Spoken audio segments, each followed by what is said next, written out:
મારી વાર્તાનું નામ છે અવિશ્વાસી કાગડો. એક કાગડો હતો, તે રડતો હતો. ત્યાંથી એક ઋષિમુનિ જતા હતા. ઋષિમુનિએ પૂછ્યું, શું થયું છે દીકરા, તું કેમ રડે છે? તો કાગડો ઉદાસ થઈને કહે, આવું કોઈ જીવન હોય?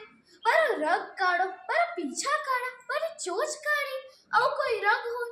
મેં ઉડતું ઉડતું જાઉં, કોઈની ઘરે બેસું, કાકા બોલું ના બોલું એટલે તો લોકો પથ્થર ઉચકી મને ખદાડી નાખે. આવું કોઈ જીવન હોય? તો ઋષિમુનિએ એને કહી, તેને જીવનમાં કંઈક બનવાની તક આપું તો તું શું બને? તો કાગડો કહે, મને જીવનમાં કંઈક બનવાની તક મળે તો હું હર્ષનું જીવન લઈશ.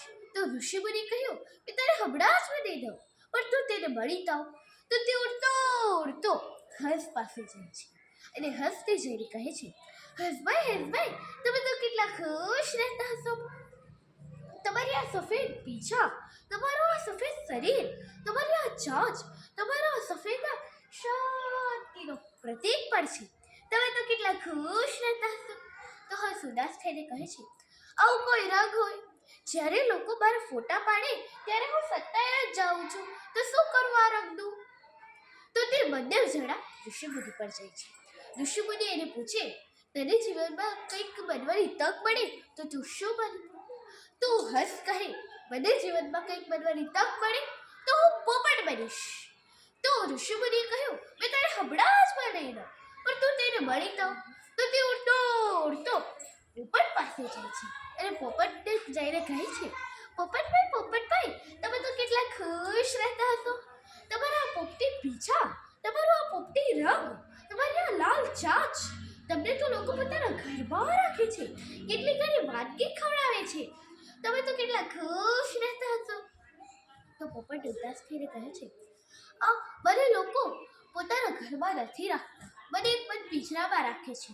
એમાં હું કેટલું ઘૂંટું છું તે કોઈ નથી જાણી શકતું. તો તે ત્રણેય જણા ઋષિમુનિ પર જાય છે.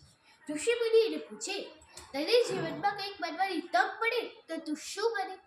તો પોપટ કહે, મને જીવનમાં કંઈક બનવાની તક મળે તો હું મોર બનીશ. તો ઋષિમુનિ કહે, મેં તને હમણાં જ બનાવી દઉં, પણ તું તેને મળી તાવ.